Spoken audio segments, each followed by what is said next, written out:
អូខេបងសម្រាប់បងប្អូនដែលគាត់ត្រូវការប្រភេទពូដែលភ្លឺច្បាស់ល្អបងប្អូនយកតម្លៃវីដេអូថតវីដេអូអីផ្សេងនេះបងប្អូនណែនាំសម្រាប់ឈុនពូនេះជូនបងប្អូនខ្ញុំតេស្តជូនបងប្អូនមើលហ្មងមានតេឡេសម្រាប់ប្រជាចុចពីចង្អាយទៀតបងប្អូននេះចុចបិទបើកបងប្អូនចុចដូរភ្លើងអានេះយើងអាចដូរពណ៌បានទៀតណាបងនេះមាន3ពណ៌ជូនបងប្អូនជ្រើសរើសបងប្អូនអាចសេរីតាមជាក់ស្ដែងបងប្អូនឆ្លាញ់ពណ៌មួយណាដាក់ពណ៌ហ្នឹងទៅហើយមានភាគរយទៀតណានេះបងប្អូនដាក់30% 20% 50% បងប្អូនសេរីតាមជាក់ស្ដែងទៅ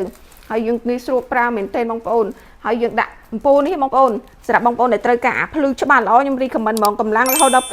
285 វ៉ាត់និយាយដាក់តែមួយគ្រាប់ហ្នឹងបងប្អូន live វីដេអូថតវីដេអូសឹងតែមកបន្ទប់ហ្នឹងដាក់តែមួយហ្នឹងក៏ភ្លឺល្អដែរអញ្ចឹងសម្រាប់បងប្អូនត្រូវការប្រភេទឈុតអំពូលនេះបងប្អូនអាចឆានមក FC តិចបានមួយឈុតហ្នឹងយើងមានជើងកម្ពស់ 2m10 ជូនបងប្អូនមួយនេះបងប្អូនអាចដំឡើងបានសេរីទាបខ្ពស់បានហើយមានក្បាលចាប់នឹងអំពូលហើយនឹងមានអំពូលភ្លើងទៀតហើយនឹងតេឡេប្រជាពីចង្អាយនេះទៀតណាអញ្ចឹងសម្រាប់បងប្អូនត្រូវការបងប្អូនអាចតាក់ទងមក FC តិចបានបងប្អូនពណ៌ស្អាតណាស់នេះយើងអាចសេរីបានមកឆ្លាញ់និយាយទៅសម្រាប់អ្នកដែលគាត់ថតវីដេអូ live វីដេអូគឺចាំបាច់ត្រូវការភ្លើងសំខាន់រកអាភ្លឺច្បាស់ខ្លាំងអញ្ចឹងគឺមិនងាយរកបានទេបងប្អូនអញ្ចឹងសម្រាប់បងប្អូនត្រូវការមកតាក់ទងមកឥឡូវនេះបានបងប្អូនអរគុណច្រើន